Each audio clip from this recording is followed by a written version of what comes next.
So welcome to Courage Dear Heart. This is Charlie Wall, and today I'm joined by my very dear friend Jason Shiers. Welcome, Jason.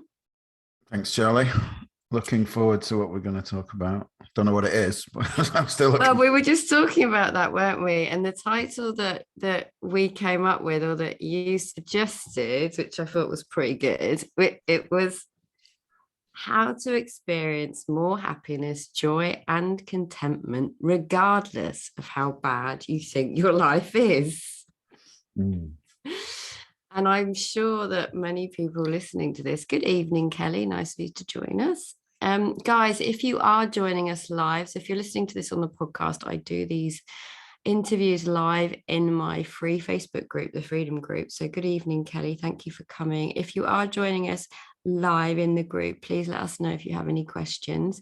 This is my friend Jason. You can wave again. I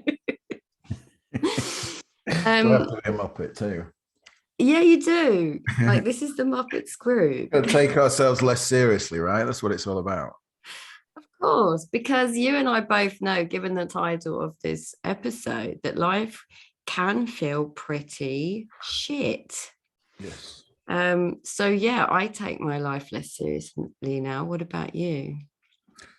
Yeah, for sure. I didn't take anything seriously unless I really have to, like it's last minute or something's going to happen, like, you know, but even then I don't have much thinking about it, to be honest. It's like it either becomes obvious that there's something I need to do to take action on, and meanwhile I just think, okay, it's whatever's happening is happening, you know. And I've got some pretty funky stories going on at the moment, you know, where I would imagine anyone could get really lost in the circumstances of life, you know, the thinking about the circumstances of life and how devastating, tragic, or catastrophic they might be, because that's kind of what happens, right? Circumstances of life happen, and we spend our time ruminating, thinking, and plotting a really scary, devastating, horrible outcome or future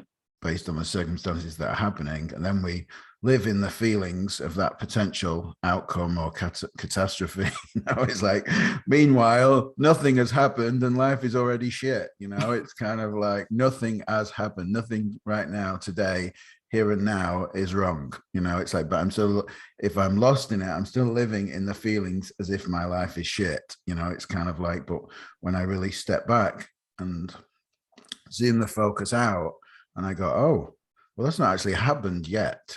And I actually don't even know if it will happen, you know, and but in my mind, I can see by stepping back from the process that I'm kind of like having this thinking about what I imagine is going to happen. You know, and even though it might seem inevitable, or it might feel, you know, certain that a certain outcome is going to come of a situation, you know, it still can't be true, you know, that I'm feeling right now as if that thing has actually happened, because anything can happen in life, right? Nobody can plan for what's coming tomorrow. Well, no, so I'm going to play devil's advocate here, Jason. How do you know it's not going to happen? You don't need to. It doesn't matter. That's kind of, that's not the point. You know, we don't know it's not going to happen. You know, we don't know anything about tomorrow, really, and we're not very good at sort of predicting the future and planning how it might go right now, and then feeling as a result of it, or what we might do based on what we think might happen. You know, it's like, in fact, I think we're terrible at that as human beings. You know, it takes us away from the present moment. We become lost in our own minds. We have feelings we don't like. We spend our time away from wherever we are, whoever we are with. We're kind of in here, and there's not much going on in here apart from noise. And we're missing out on all the beauty and joy of what's going on right in front of us, you know? I do know. Well, we've sort of launched straight in here, Jason, haven't we? Why not? Let's go on. So So just for those of you that have never come across you before, I know I've interviewed you before, so that's on my YouTube, it's on my Facebook group, but that was a few years ago now when you and I didn't really know each other very well. So and we've kind of developed, and our, you know, friendships developed and our groundings developed. So, but for those of you who for those listeners who are listening who don't know who you are, could you give us a little potted history from what you see as important with regards to your own evolving, how you've got here? Yeah. I was just at a conference today talking where titles and letters and all that bullshit is important, you know. So it's kind of like I was like officially this certified psychotherapist with years of experience in addictions, blah, blah, blah. But here I feel I can be honest and say I fucking hate titles and bullshit and all that stuff, you know. It's like I hate it, but it opens doors in the professional world, you know. So yeah, I am someone who had a struggle with addiction, quite an intense and difficult struggle for most of my life. I had 30 or 40 years of eating disorders, of psychiatric treatment. I lived in a life of world of crime and jails and institutions. You know, all started off when I lost my dad in an accident, and I just got lost in the system. And so I had a lot of personal experience of addiction and mental health struggles, and then went on to train to be a psychotherapist, and felt like there was no hope for me. And I had an experience of the principles maybe 5 years ago where everything changed, where I realized that I no longer would need psychiatric care, realized that I would eating disorder was a function of my own mind to keep me feeling safe, that, you know, that I was no longer an addict and I didn't need meetings, and that I was okay. I'd always been okay. And I just created this story about myself that I escape from on a daily basis. And I think that's my credentials for being able to talk about this stuff, you know. Good. I mean, mine, as you know, is fairly similar in traumatic grief, addictions, and yeah, my training. So a lot of the women who are listening, and I think, hi Sarah, and I think Michelle is listening as well, but I can't see, but I think she is. Guys, keep commenting on the video so that we can see that you're here, and if you have any questions for Jason, please let us know. The way I describe it, Jason, I was like saying to my circle ladies that I was fucked up, you were fucked up, we're no longer fucked up. But we're mates. Yeah. The titles of the labels are interesting, aren't they? Because I ran a retreat in Norfolk in November, and one of the sessions I said to the ladies, tell me who you are, or tell your partner who you are without telling them your name, your age, your culture, your, you know, whether you're a parent or you know, what your job is. And I think those labels that we kind of construct around us are very important for people. And without that, like, who are we? Yeah, that's like what I was alluding to really in saying that I created the story of me on a daily basis in my own mind as a trauma victim, as a trauma survivor, as an addict, as someone with psychiatric diagnosis, as someone with an eating disorder. I created that story. And it's funny, isn't it? Because it's quite obvious that it's not true, right? I mean, if you look at it just from a common sense point of view, based on your state of mind on any given day, right, you would be shitter or better. You know, it's kind of like on a really shit day when you were down and your mood and your state of mind was really low, you tell the story in a catastrophic, devastating way. Oh, I'm so bad. This is happening in my life. That's happening in my life. Yeah, on a good day, you could go, yeah, you know, it's kind of like I've had a few struggles, and it's like, so it's not even constant. You know, the story that you're telling of yourself has so much variation and fluctuation based on your state of mind. You can almost see just from looking at that it can't be a fixed thing anyway, right? But when you're living in it, I always like to use for anyone who's new to this, who thinks, what the fuck is he talking about? You know, it's kind of like, for that, you know, it was today when I was talking in a conference, I said, you've got to ask yourself, you know, like, does a fish know it's swimming in water?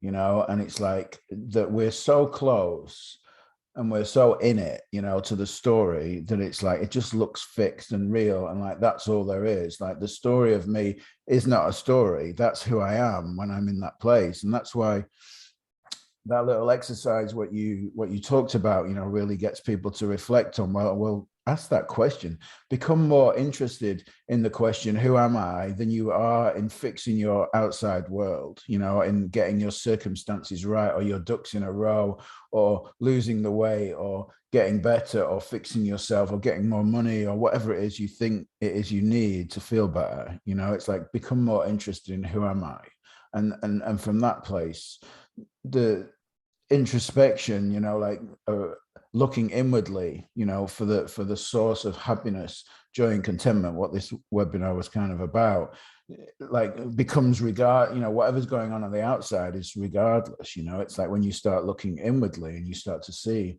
that the source of happiness is within, and it's not outside, no matter what, you know, regardless of circumstances. You know, that's where the first major change comes for most people, right? Because we've all become lost in societal conditions and inherited sort of beliefs and so on and stuff like that, and about self and about the world, that we're always looking outside for happiness, searching, seeking in people, places, and things, objects, you know. And so that first big change is to kind of know that the source of happiness is inside and not outside. And when we start looking inwardly, even if we don't see straight away, you know, it's kind of like continually looking inwardly for the source of suffering and the source of happiness, you know, is the first place to start, really, I guess.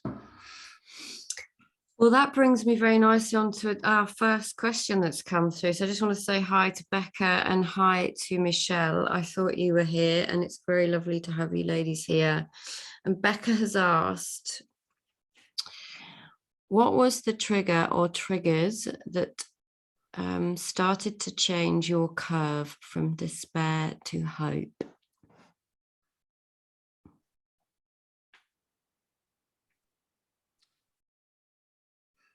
I mean, I've got different ways of sort of answering this question. And I think, because for me, I'd been in despair my whole life, you know, and I'd hit multiple rock bottoms in recovery, like going to meetings and as a trained psychotherapist with a practice, you know, like seeing clients, you know, and feeling desperate and despair and having a depression, you know, like where I wanted to end my world. If I didn't have a child, I would have, probably, you know, it was that bad. It was so dark. And still, see, the way I talk about the word seeking, you know, like seeking is our knowing, you know, or the mind's knowing that there is a home, you know. And it's like when you're in addiction circles and people, that they say seeking is terrible, it's the worst thing you can do, you need to stop seeking, you know. It's kind of like, but they don't tell you anything more about that, you know. And it's kind of like, what I saw was that seeking was my intuition, my knowing of home. And it's like, and I never gave up seeking. So there wasn't necessarily one turning point, but there was just this constant seeking of something, you know, beyond what I had. And this, and the seeking obviously comes with a knowing, because you wouldn't keep looking for something if you didn't know you would, you just give up. You'd think, oh, that's it, you know. It's kind of like, so there was always this, like, it wasn't, if it wasn't psychotherapy training, it was a CBT, it was NLP, it was Tony Robbins, it was the Hoffman process, it was Landmark Forum, it was silent meditations, it was the next book, you know, from seeking outside to spiritual seeking, you know. So it was like this constant thing until life led me to the realization, you know. Life took me there. I find it far too coincidental to be a coincidence. You know, it's kind of like the fact that I stumbled across Michael Neal video in a pirating video moment, you know, like I was pirating a video of Michael Neal and I had to watch it. And it's just the only way I could pirate it, you know. And it's like, I mean, you couldn't have written this stuff down, you couldn't have guessed it, you know, but I had to pirate this video, and the only way to pirate it was to screen record it. And the only way to screen record it was to have the sound on and record what was going on the screen. So I had to watch it. And it was like, it was just there playing, and I was just found myself mesmerized and curious about what he was saying. And I just knew, you know, I knew that there was something to hear for me, you know. So I'd been in despair and desperation for a long period of time, you know, and I'd had multiple times where I'd got up with that strong resolve to change my life, but I just didn't know where to look. You know, it wasn't like there was a moment where I'd gone, right, this is bad enough now, I'm going to go and look at the principles. You know, it's not like, doesn't seem to come like that. You know, it's really just a coincidental or non-coincidental experience where you get put in the right place at the right time, and you hear something and something goes off in your mind and you get curious about it. And then you know, that's why we call it insight-led learning, right? That there's nothing to teach here, but when you hear something that makes sense to you, it's because there's a resonance inside of you, like a recognition of the truth, you know, even if your own intellectual mind doesn't go, oh yeah, that sounds true, I'm going to get better now, I've heard that. It doesn't work like that. It's like there's something beyond you, beyond your intellectual mind, beyond the comprehension of your brain, you know, that recognizes the truth. And you feel it. There's like a feeling of resonance, right? It's like, oh, let me rewind that bit and listen again. There's something in there that I heard. It's like when I heard Michael Neal, I didn't go, oh my God, yeah, that's the truth. My life's going to change now. But there was something in me that recognized that what he was talking about was relevant to me. And it was like, there was a mixture of excitement and curiosity when I heard it, but I don't know what it was. I mean, I just felt it, you know? I do. I absolutely know. We actually had Michael Neal on exactly as you are on a couple of weeks ago. So a lot of women will know who you're talking about, and obviously that was your first.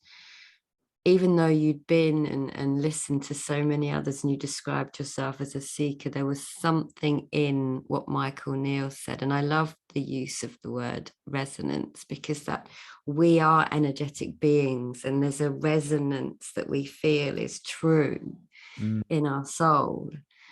And mine was fluke or divine intervention. I like to think it was divine intervention.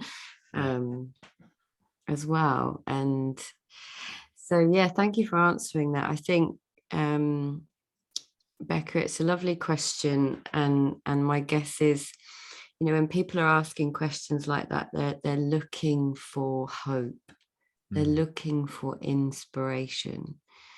So as you kind of alluded to there, you know, this is an insight based, you know, me and you, we help people to insightfully see something, which is incredibly difficult, because we're not going, here are your 5 steps to happiness. Like, come and join us Muppets over here and we'll try and make you see something for yourself. Yeah. I mean, but I'm willing to make bold claims as well, you know, kind of like more lately, you know, that there is a life-changing thing, I can put a word, a life-changing understanding to see here, you know, in what we're talking about. And Yes. even if you can't, if you're asking, like you said, you know, it's a good point about asking the how-to questions. It's always like, or the how-tos or the whens or the whys or all those things. It's like, that's what the brain does, because the brain has been at the forefront of managing our experience and trying to make us feel better for so long, because that's just how we've habitually learned to find solutions to problems, you know, with the brain, not with the mind, as in the mind that's connected to spiritual intelligence, but with the intellectual brain, you know.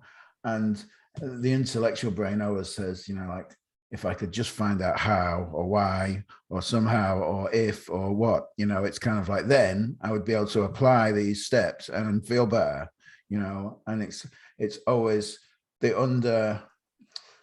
underlying intention behind those questions is that the desire to feel better, right? It's the desire to have a better experience of life, the desire to experience more joy and contentment, or freedom from struggles and suffering, or beliefs about self. And one of the invitations that I got when I went to meet Michael was that because I knew a lot about change, because I'd spent 2 decades already working with people with addictions. I'd been a psychotherapist for 10 years, and I had a long list of credentials and qualifications, letters after my name, accreditations, and all sorts of stuff. So I really went there with this mind of going, well, I really know about change. It's kind of like, so what's this guy going to teach me? I've got my notebook and my pen out, and it's like, and how long have we got here? And this is costing me $5,000, and we've only got 2 hours for dinner. And that means like I'm paying, like, it's costing us $500 an hour to be here. What is this guy going to teach us? And it was like, and I was ready for it. And he was late starting. And I was sat with my book looking at him while he was having a chat with someone, thinking, get on with it. It's yeah, I would have been exactly the same. Get on with it. I paid a lot of money for this. And I remember that he said to me, like, can you just you don't need to make any notes. He said, you don't need to remember this. He said, are you willing to just be here and like not work out if you think this is the same as something, or if it's like something you've done before, if it's going to be helpful to you, if it's got the answers or not, and start working it out. And the reason I'm sharing this is because where we started off was about the intellectual mind and asking those questions. And that is often a blockage to hearing, what we're talking about here, and that invitation that I got from Michael, can you just listen and just be here without working it out, without thinking about it, without, and it was like, for whatever reason in that moment, I was like, oh, okay, yeah, I'll just put my book down and stop, and I'm not saying that is the key to insight, but that is the key to insight. It's kind of like, in a way, it's like that you can hear something at any time, but you give yourself a much better opportunity to hear something if you're not actively engaged in the filter that's going on in your head going, what's he talking about? How do I do this? Let me get that down now. Let me see if I can remember that. How can that make me better? But if I got this right, it's kind of like, then I'd know how to do it. Maybe I need to listen to someone else. Let me get my pen out. It's kind of like, yeah, but I've heard that before and that's not right. That's what the mind does. It's kind of like when you just listen, like you listen to music, not trying to hear something that's going to make you better. There's just this opportunity for you to hear something beyond your own intellectual mind, I do, and I think that's just so wonderful. And we've had a few comments from people saying, yeah, they really, really understand that. And I think anyone who comes across this understanding, they've either come across me by fluke, or you by fluke, or you and I came across it by fluke, but we come in with that really strong notion of, this may fix me, and where's my notes? And we're really stuck in that intellect, but also in the back of my mind, I remember thinking, no, I'm actually really broken. Yeah. And so, yeah, I really want people who are listening, and I'm glad you can all relate to this, guys, because, when have you had an insight about something? Like, get curious about that, because it's entirely possible for Jason and I, who are both, fundamentally believed we were broken. And here we are on your screen, smiling and joking, neither of us addicted, teaching this stuff now, Yeah.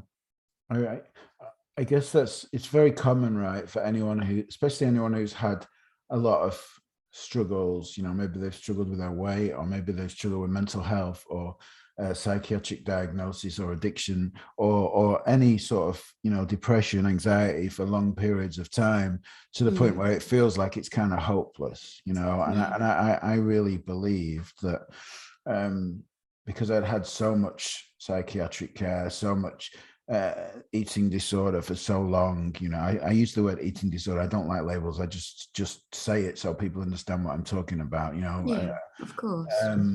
And because I'd had that for so long, I really believed that there was no hope for me. You know, I was the person that was this sounds great for you. If you weren't that bad and all that, it sounds wonderful, but you don't know how bad I was. You know, if you really knew how bad I was and how broken I was and how many psychiatrists had diagnosed me and how much medication I had and how much self-destruction I had and how much crime if you knew that, then you'd know that this isn't applicable to me.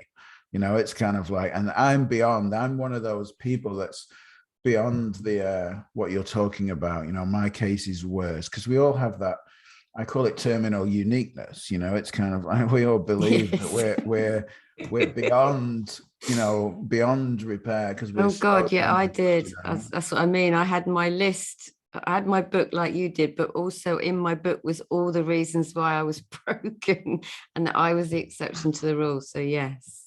Yeah. And I want to say to anyone listening that thinks that they are the exception to what we're talking about, that what we're saying is that, you know, you have perfect mental health, you know, it's undamageable regardless, you know, and that's kind of why the title was, you know, as it was, because I know that there's a place in you that's okay. There's always been a place in you that's okay, regardless of what you think of your life or what any you know, professional, use the term professional lightly, but like any little air quote, any professional, yeah, like has told you about yourself, you know, that they are also innocently pointing you in the wrong direction because they don't know either, you know. I mean, that's an interesting thing in my profession, in my world, you know. It's kind of like I'm coming up against that where, or my doctor told me, or my psychiatrist told me, you know, and it's like, we give them far too much credit, you know, for their conceptual, theorized explanation of human behavior, you know, and the human mind.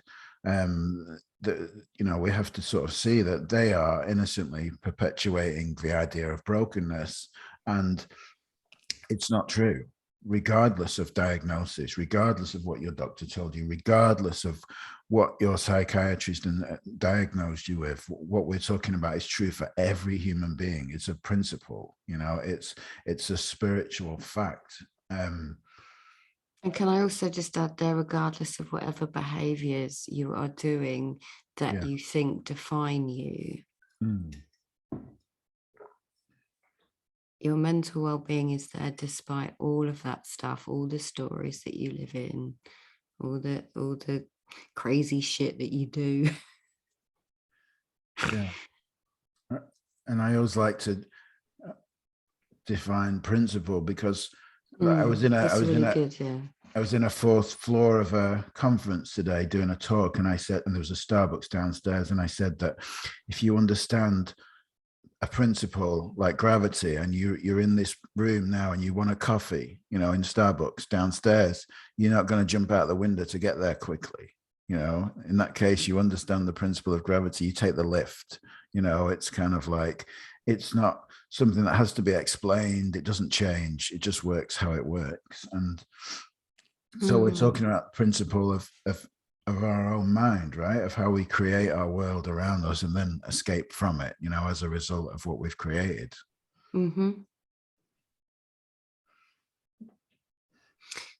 Yeah. So yeah, guys, do you understand that principle? Do you understand what Jason just said about principle? Because I think that's just really, it's very important. What we're talking to here is the principles behind human condition, which is, you know, and part of the title that we've got is how to experience joy and contentment and happiness, even if your life is shit, because our life is shit is subjective anyway. Yeah. You know, it's not universal, but what is universal are these principles. What is universal is that you think. Yeah. I've got a really cool little slide somewhere. I thought I might have been able to just show it how I explain this stuff to people who'd never heard of this stuff before, you know, today. And I thought it was somewhere open on my computer. I was just going to share it. That would have been great. Yeah, I don't mind if you want to find it. Yeah, just give me a second. Let me find it. So, guys, while Jason is finding his little slide, if you have any questions, please let us know. Doesn't matter if they don't ever think that there's a stupid question, there isn't. Are you enjoying it so far? Seems like there's a few of you here.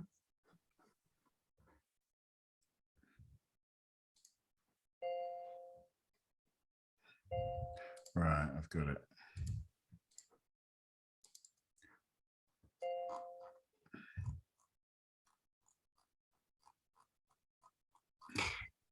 Okay, there we go.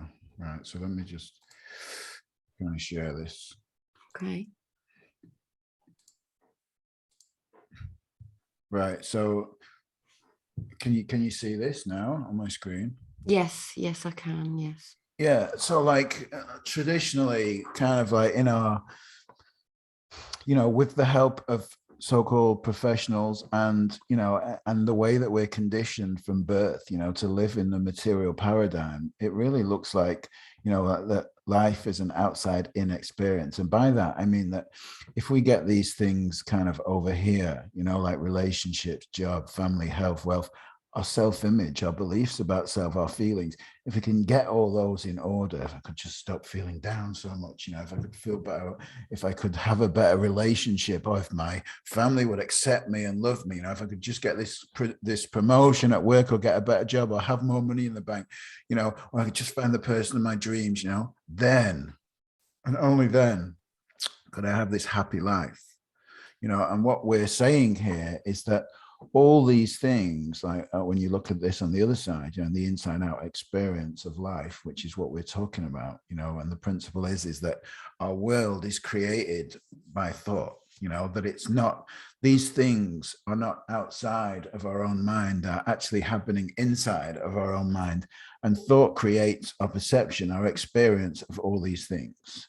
You know, so that is like what we believe about our relationships, what we believe about our job, what happens with our family, what happens with our health, about our bodies and our wealth and our financial status, and even our self-image and our feelings, and everything that we experience is going on in our own mind. It's not going on in the outside world. It's created by a thought. So that was my little. No, that's great. Oh, that's really helpful. Thank you. I shall link, because this will obviously, for those of you listening on the podcast, I'll link to the YouTube episode and tell you the minutes that it comes on. So thank you for sharing that. Becca's asked, is there a time scale to start moving the curve? This is a sort of a similar question I get asked a lot. I don't know about you, Jason, but like, how long did it take you, is the question I get asked, to see something around this? Is there a time scale to start moving the curve? What would you say to that? Well, you can tell I've opened my email now, can't you? Because it never stops. Yeah. I'm going to close it. Yeah, sorry. Is there a time scale for you closing it? No. No, it's gone. Okay. Right. So time, you know, it's like there's never any, you could, like we said before, you know, about the key to insight is having, you know, one of the keys, I guess I should have said, is like having a quieter mind, you know, less intellectual, understanding where you're getting caught up in your thought. There's an opportunity to hear more, but there's other things you can do, like staying in this conversation, listening to these podcasts, listening to other podcasts that you've done, other audios, videos on YouTube, you know, having a coach or conversations with someone else that has had an experience that really is grounded in this understanding. And in that case, that I can't say that I'd take a week or a year or a month. And in my experience of working with many people, groups and individuals, sometimes happens instantaneously. We can have a realization and like, you know, and go, oh my God, you know, it's kind of like, I've just realized, you know, it's kind of, and from there, it's like a domino effect where you start to look at your life, you know. So there are certain things you can do. You can't make yourself have an insight, and no one else can.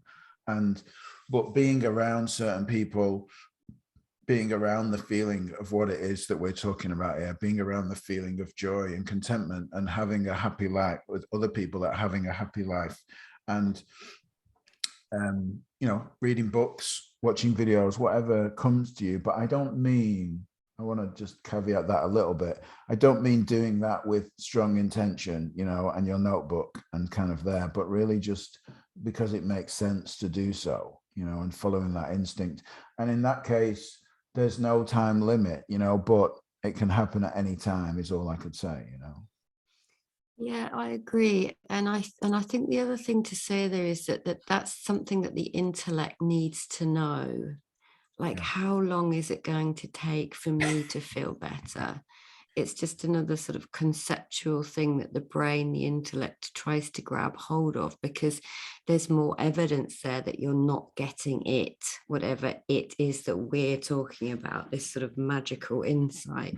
But that's just a red herring. It doesn't mean anything. Like Jason says, there is no time frame. And actually, if you take that off of your mind as being something and somewhere for you to get to, take the pressure off you, you might find that there's space for a new thought to come in, because that's all we're talking about here. Insight is, it's a new thought, one that you haven't had before.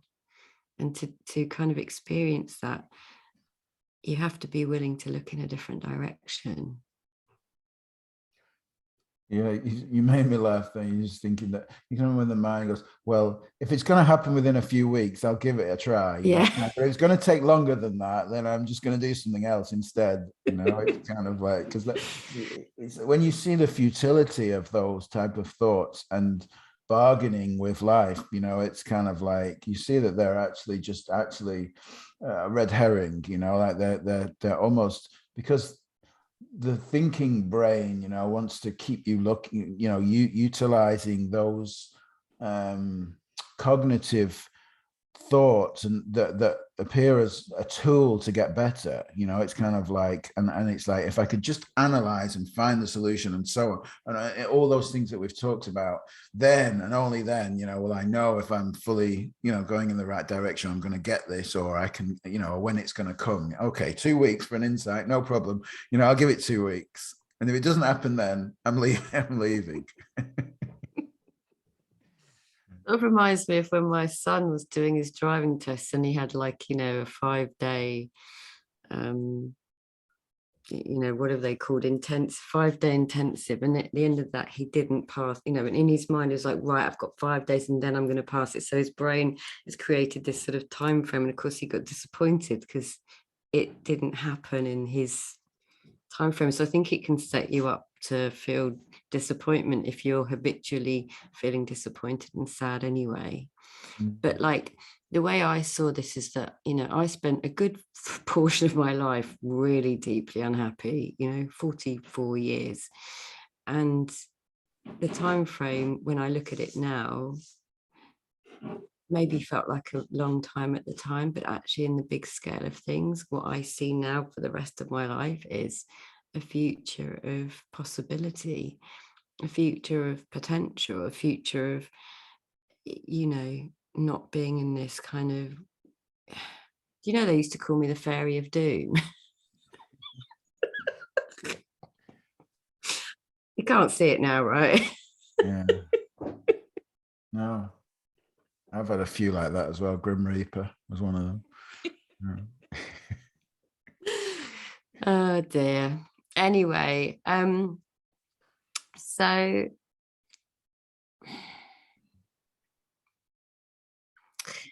if we're kind of saying, you know, joy is to be had even if life's shit, have you got any words of wisdom around that, around our title? Yeah.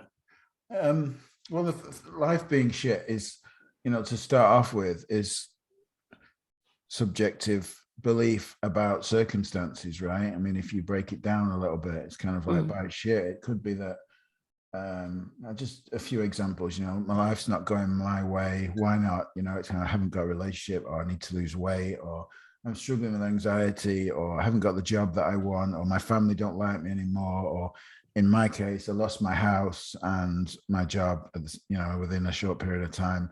And it's like, we typically just go to catastrophe first. It's kind of like, it's not going as I want it to go, or as I believe it should, or because it's not going how I want it to go, because in my mind, if it was, I'd be happy.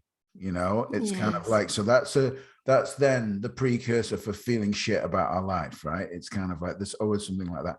Or there's the other side of it, like tragedy has happened, like genuine reasons to feel sadness, and somebody's got a terminal diagnosis. I've lost somebody, I lost a friendship, a relationship broke up, there's, like things like that are happening. But we're always living in the feeling of our own mind, of our own thinking. It's like, so like the experience that we're having when we're saying, oh, my life is shit, we're feeling what's going on in our own mind. We're not feeling the circumstances. Like I said, we're never feeling the circumstances. We can't. We can only ever feel our perception of that. And, I guess the title of the webinar was about seeing that. It's kind of like that you can have a joyful experience of being alive regardless of the circumstances, regardless of what is going on, when you see, that is a function of your own mind. It's like, you don't have to live in a depression. You don't have to, because you see that can go on. Like Sid Banks, one of the quotes about, the most famous one that I hear is about people, about not being afraid of your experience. And what we're talking about here is that you can have an experience of life. You can lose someone and suffer sadness. You can have a friend with terminal diagnosis, or you can lose a relationship, or, or a job, or something that, and feel some sadness and some loss and some grief about those situations. And still, like not get so caught up and lost in it, that it becomes this reflection of your true identity, because who you are supersedes all those things. And while grief, sadness, loss, tragedy may come and go, in your when you know who you are, that you see or experience some, I don't like the subject object kind of explanation, but like you become more detached. You can kind of see, oh, I'm having a shitty day, but that's not who I am. And when you're lost in it, it's kind of like, oh my God, my life is devastating, and it's kind of like, but when you're in that kind of noticing of the experience that you're having and not afraid of it, as Sid Banks was pointing to, that it's kind of like, you can say, oh, I'm having a shitty moment. I can see that, I'm feeling sad in this moment. Maybe I need to cry. Maybe I need some support. Maybe I need a hug from somebody. Maybe I need some love or affection, or who can I call a friend to be with who'll just listen to me? But like, you also know deeply that will pass. That is the experience that you're having in the moment. You are having a shitty experience, not a shitty life, and it's like that. Yes, even me and you, I'm sure I can speak for you on this one, that we have days that are shitty. It's kind of like, and moments that are shitty, and experiences that look catastrophic for a short moment before we click back to knowing that, oh, I'll be okay regardless. And yes. I want to offer an even further perspective, of shitty experiences, my own, that I lost in the space of a few months. I ended a relationship with my children's mother. I lost my house, got submerged under 1 million liters of water for a month, and I lost my job of 7 years, all in the space of a few months. Now, like, if there could have been, you know, and it was like, and I was pissed off for a short minute, you know. It's kind of like you know, because the relationship thing was difficult and the house was devastating, and that still hasn't been resolved. That was over a year ago. It's still derelict, and there's all sorts of shit about that. And the job thing, you know, happened, and it was like, and I actually kind of got excited. You know, I kind of thought, well, where is life taking me? So it's not that you have to allow yourself to have sad and tragic and struggling experience, you know, of being alive. It's kind of like sometimes opportunity comes to us in a different shape and form to what we imagine, you know. And I like people to think about that and look there, that like the ending of a relationship could mean the beginning of a new one. You know, the house getting flooded underwater, who knows where life's taking me next, you know, where my journey's going. And the ending of a business, even though it'd been for 7 years, was like getting rid of an old comfort blanket, you know. Like life changed in all sorts of exciting ways. And when you're thrown in at the deep end like that, you know, you ultimately learn how resilient and how innovative and creative you are. So, you know, we have these ideas about what's good and bad, you know, and then we feel according to that, and like things happen and they don't always come in the shape and form that you imagine. Life is always giving you something, is always working for you, is always working in your favor, regardless of whether it looks terrible at the time, you know. And so there's always that other way of you know, like, you know, when you step back and zoom out and are not caught up in the experience, that there's that ability to see that something beautiful could be happening here, you know.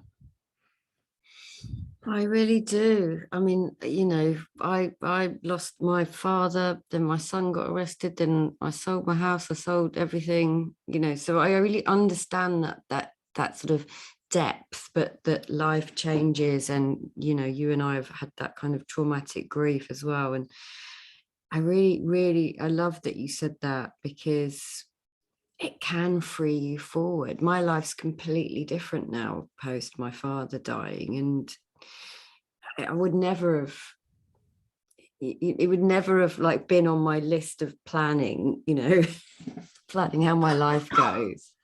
Yeah. I've got one more question and then I'm going to bring it to a close, but Michelle's asked, and I think this might be helpful because, well, I'll read it anyway. Michelle has said, how do you not feel guilty for being happy when others are sad? Mm.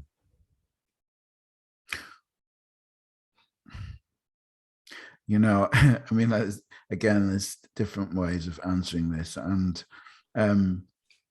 you know, when others like where we started this conversation was about being more lighthearted and less serious, you know. Yeah. And it's like, I've had the experience many times where someone's feeling sad and I'll kind of, my purposeful intent is to get them away from their own experience of themselves. So like when somebody's sad, they're laser focused in on themselves and what's wrong with them, you know. And it's like, joy is experienced in the present moment, you know, by being in the present. It's our natural state to be joyful, to be content, you know. And it's kind of like, I don't know, it might be a prod in the side or a little joke or pointing out something stupid about somebody, you know, when they're struggling. And it's kind of like, and I've noticed them come out of their sadness and laugh. And it's kind of like, and you just feel them lighten up, you know. And it's kind of like, you see, whereas when I was a therapist, I would have delved in with a connection between the past and the present, and oh, let me listen to your feelings about yourself and your sadness, and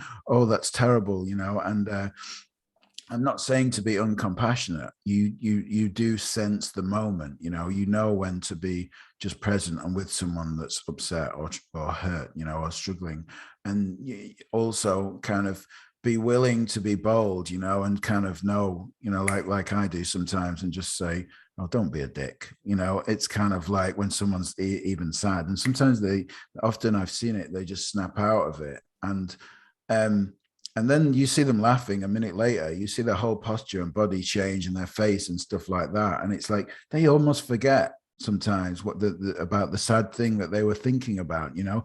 And you can see that it's not that important, you know. I want to be gentle about this because I don't want to dismiss people's sadness and struggles. You know, it's like I'm great at being there with someone in that, if that's what they need.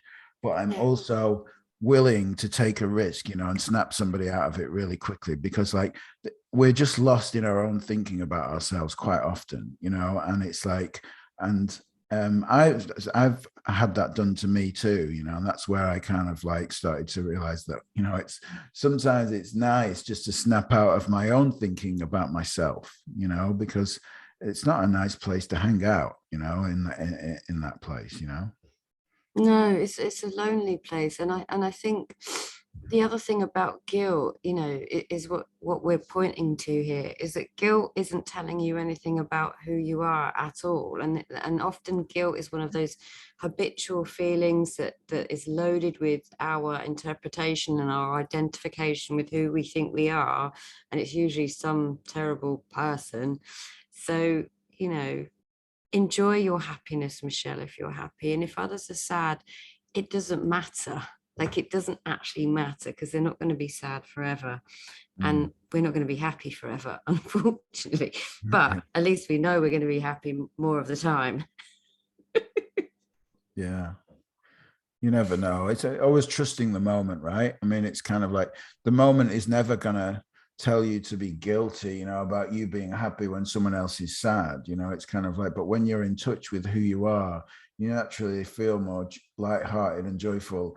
And, you know, there may be moments of requirement to be compassionate and there with somebody. And once you've done that, it might be give them a little tickle and a cuddle, you know, and tell them, you know, it's kind of like, and say, snap out of it, dickhead. You know, it's kind of like just some word that's gonna, like, you know, like it's kind of like something that captures someone's attention quickly, you know. It's kind of like and may make them giggling, and providing you've got that level of intimacy and connection with someone, it's just something to snap them out of their thinking about themselves, you know, because people naturally have a better experience of being alive when they're not sat thinking about themselves, you know. Yeah, you just reminded me of my other favorite Sid Banks quote, which is, humility isn't thinking less of myself, it's thinking of myself less. Yeah. There's always there's such a, you notice it, right? I mean, it's something worth pointing to, right? It's kind of like, you notice this, you'll notice yourself if you've had an experience of joy and contentment and the present moment and being with someone, have it in that space, right? You start to notice when you start to focus on yourself, all your thoughts become about me. What about me? I haven't got this, I haven't got that, oh, this isn't working for me, oh, I'm in that shitty feeling again, I did this, or I said, you know, it's like you start to notice that, and it's got a real sticky sort of feeling to it, you know. And it's kind of like, and you'll feel your body going from open like to contracted, you know. You feel the bodily contractions and shrinking, you know. You can feel yourself shrink. It's got like that experience has got flavors and sensations to it, you know. You can start to recognize it, and as you're doing that, you can shrink yourself even further and contract and close your body even more, you know. Or you can just go, oh, it's that shit again, you know. Yes, it's like the swamp, isn't it? Call it the swampy, because you feel like you've been sucked into this sort of swampy, sticky quicksand, sort of sucking you under. Me. Oh wow. I'm gonna have to close. I could talk to you all day, Jason, but it's been a long day for you, I know, and I appreciate you coming on after your conference. But I want to say thank you so much for your time and your wisdom. It's been really, really lovely talking to you like this, and I know that I can see there's lots and lots of comments, and hopefully the women that weren't here live will watch it, and that the podcast will be well received too. So thank you again for your time, and all the women are saying thank you. So thank you, and let me know if there's, always happy to answer any questions if I can or I enjoyed it. I look forward to doing this with you, because I've been talking to people that are kind of looking at me sideways all day, you know, like as if they what I'm talking about, and trying to do presentations. Sideways. People look at me sideways all day long, Jason. Yeah. So thanks for the space. You know, I appreciate that. Oh, I've lost your sound there. Oh. Guys, could you hear us both? I've lost, I don't know what's happened there. It's still working on my end. Oh, weird. It's gone.